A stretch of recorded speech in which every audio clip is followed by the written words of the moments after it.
Hi you guys! For those of you who don't know me, my name is Netta. For those of you who do know me, you probably don't know me by my name. That would be Operation Surgeon, and a lot of you are from my Instagram. So this is for you guys, my anxious Mcat studiers. I love it. That was definitely me until this exam. So I want to talk a little bit about my exam. I want to say most the inbox questions I've gotten are like, how do you feel? How do you think you did? What do you think you did wrong? And I'm like, oh my God, I don't know. I won't know until my scores are released. So I just wanted to like maybe give you guys a glimpse into what my day looked like. So I started my morning off at 5:30 a.m. I set my alarm for that time, but to be honest, my body woke me up way before that, and I was kind of in and out of sleep. It was, I want to say, a restless 3 hours of sleep. I was so excited to get it over with. Just do the damn thing and just get it out of my life, hopefully. But I woke up at 5:30, I drank coffee, and I'd already prepared all my food for exam day, and I just like stuck it in the fridge. So, and I also prepared my breakfast. So I put it in like a cup, like a coffee cup, just so I could grab and go.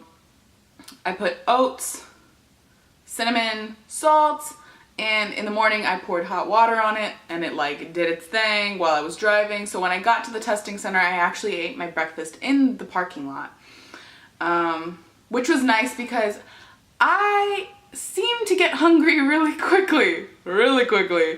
So I figured, you know what, let me get my food in as close as possible to the exam, because the fact that I eat this every day, I know how my body reacts to it, and at some point I do get tired, and I went in with the strategy of energy conservation, or, you know, not even conservation, it was more of like keeping my energy levels stable. So I went in with a game plan. I said I was going to eat it when I got to the testing center. I'm not going to drink my coffee too soon just so it doesn't wear off, because I know a lot of us out there are a little dependent on caffeine. So I made sure that I didn't want to over caffeinate either. I thought about stopping by at like a Starbucks or like a McDonald's and grabbing a coffee, but I was like, no, I don't want to get so jittery to the point that I'm like, you know, can't function. So I got to the testing center and checked in and everything, and I had previously tested at this testing center. So there is nothing more beautiful than familiarity when you're taking this exam. It's like one less thing to worry about, essentially. So I knew they had a parking lot that was super accessible. They had, I knew what floor they were on. I knew what the testing center looked like. I knew they had lockers. I knew what to take with me. So for those of you who may have never been to a Prometrics testing center, I had this like horrible fear that I wouldn't be able to take my phone inside with me just in case I needed to call someone or something happened, you know what I mean? Or, you know, my car keys, like stupid things like that. But then the first time I took it, I realized, no, I can actually take my car keys. Like, that's stupid. Like, they have lockers. So there's like, it's kind of like one of those little square lockers. They're all stacked on top of each other. And you just go in, they have a key for you I don't know about all the testing centers, but mine is nice enough to have like a preset like lock. You just take the key out, pick your locker, take the key with you to your test. And I want to say that was the easiest check-in. It's a very well-run Prometrics. Shout out to them. They are awesome.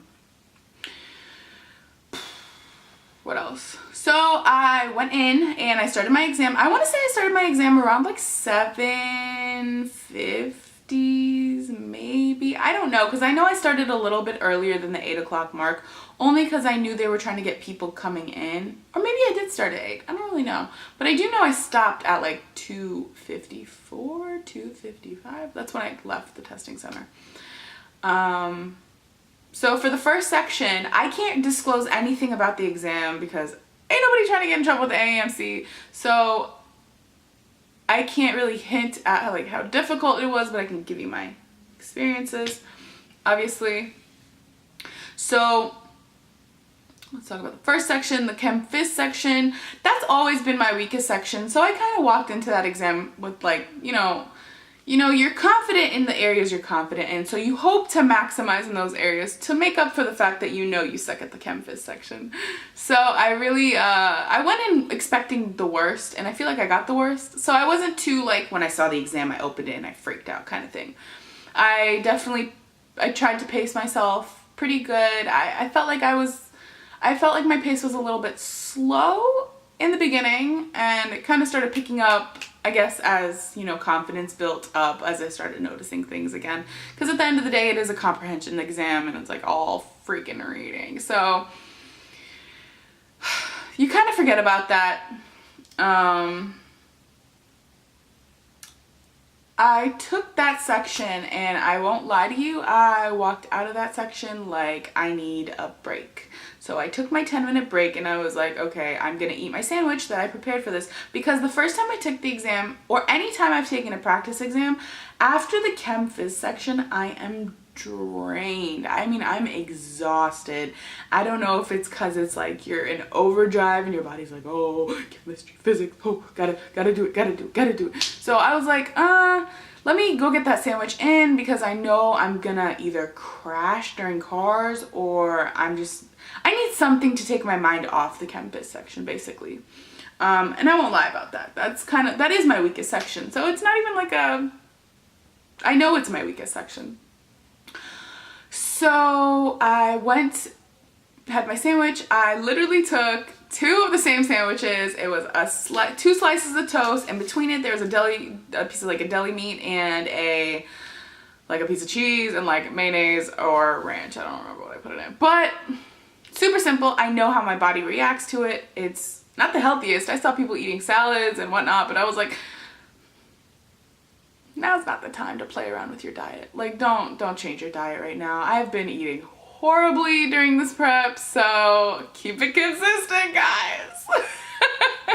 Obviously, maximize your diet to make sure that you have like pretty good energy level. There was pretty good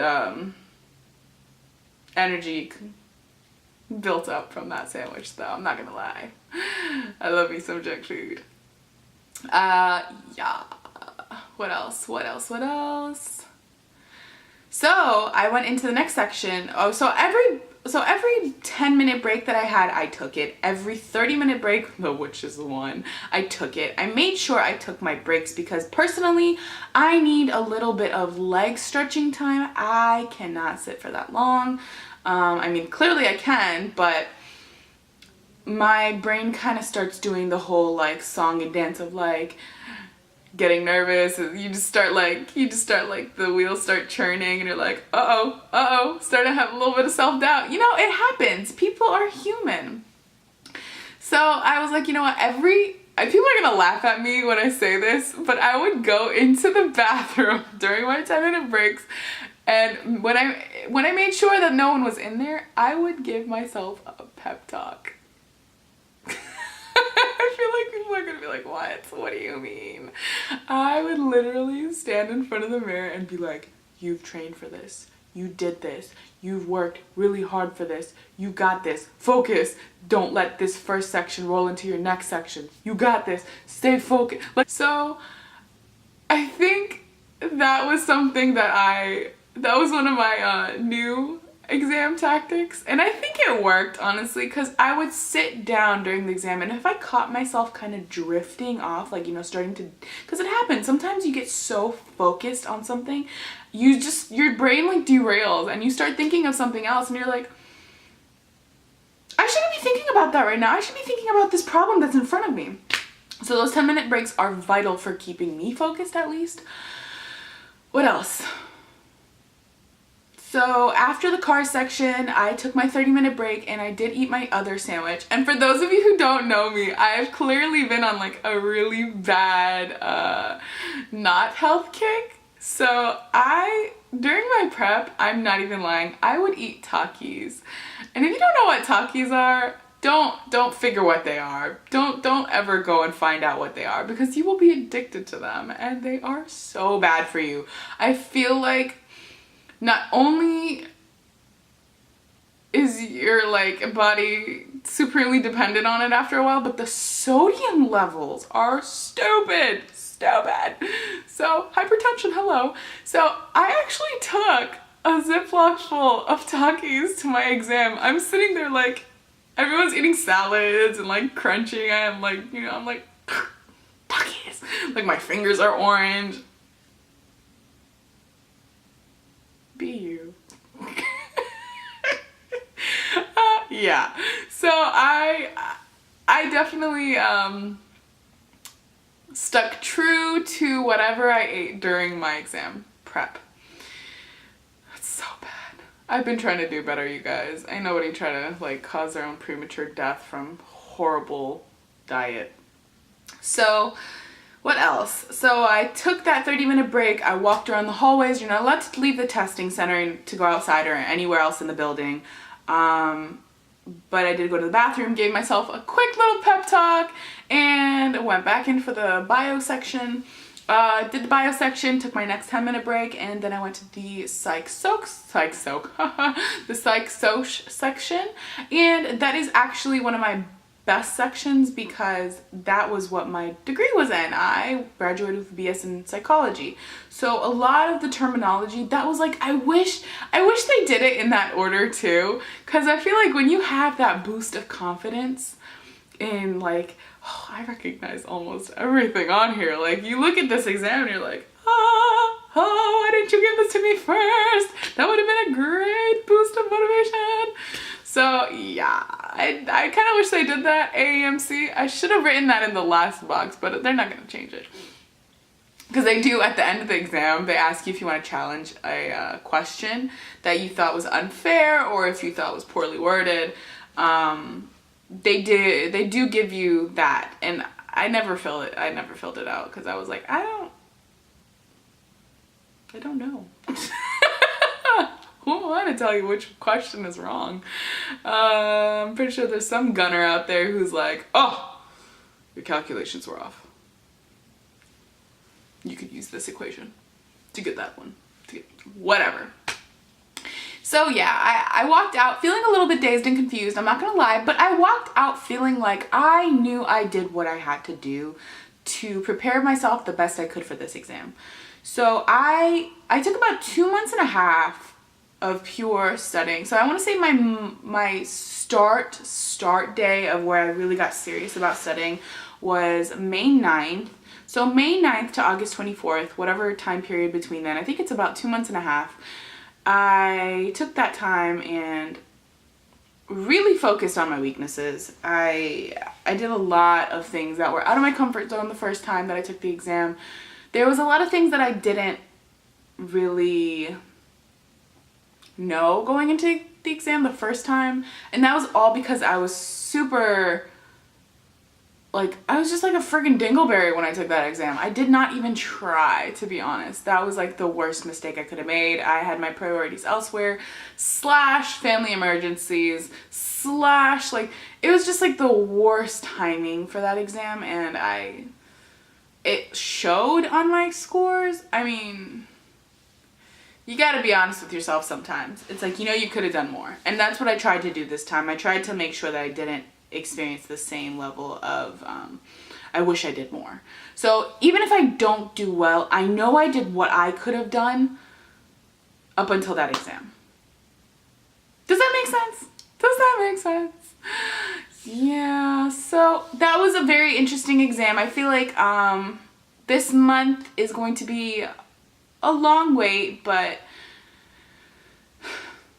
that gives you time to reflect and really think of how you want to move forward when you do get your scores. If they do come out great, that is awesome, but if you don't, I would definitely consider, you know, maybe just keeping yourself refreshed. Like, that's what, I'm not gonna stop studying. A lot of people are kind of, I don't know if they're shy about talking about it, but I want to be honest and say I have the tendency to go kind of like flip through my notes because I'm like not 100% confident. No one's ever 100% confident with this exam. So you want to make sure that you don't lose all that valuable information just in case you do need to take it one more time. which would suck, but it's like, you do what you gotta do to get into med school. You really do. Like, if it's a couple more months of studying, so what? So at least you'll get into med school. Or at least you'll increase your chances of getting to med school, and you know you did what you had to do. So for those of you who are kind of like, oh my God, I got a lot of people freaking out in my inbox, and I'm like, don't. I mean, freak out with purpose. Freak out with like, and it's like, don't freak out because you didn't do what you were supposed to do. That doesn't make sense. Don't freak out. Yeah. Scratch all that. I have no idea what I was what direction I was going. But yeah. So that's how I felt about my exam. I felt like I did what I had to do. I did a lot of passages. This is the one exam that I was like, I did a lot of practice, and I really did not have any distractors. There were virtually no distractors for 2 months and a half. For those of you who did follow me, you knew I was kind of going stir crazy. I literally stayed at home for like 2 months and a half. I did nothing but study. Which would break my heart if I didn't get the score that I wanted. That's why I'm kind of like, I would really hope I did, because I put a lot on hold. And I could have done it for longer. If anything, I should have done it for longer. But we'll see. I really hope that this is, dear universe, give me a great score. Thank you. Thanks. Shout out to you. So, yeah. Yeah, you can't dwell on exams. Like, you can dwell on exams because, you know, this is kind of a big factor in getting into med school, but don't let it eat you up alive, which is basically the message I want to give to people, because a lot of people are getting a little nervous out there to the point where it's affecting their health. And I don't wish that on anybody, because that's like the stress that you feel like you could have controlled, but it's like sometimes you just suck at test taking. Like, test taking is not fun. So breathe through your nose and out of your mouth and just enjoy the ride.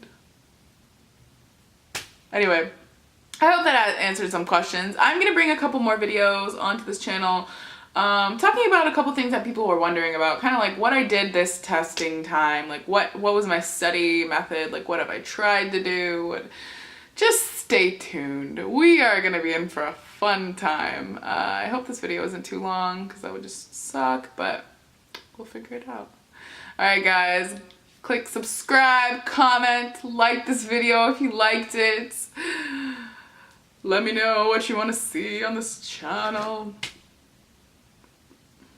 And follow me on Instagram at Operation Surgeon. I will be posting a lot more things, so if you enjoy this video, let me know. Bye guys, take care.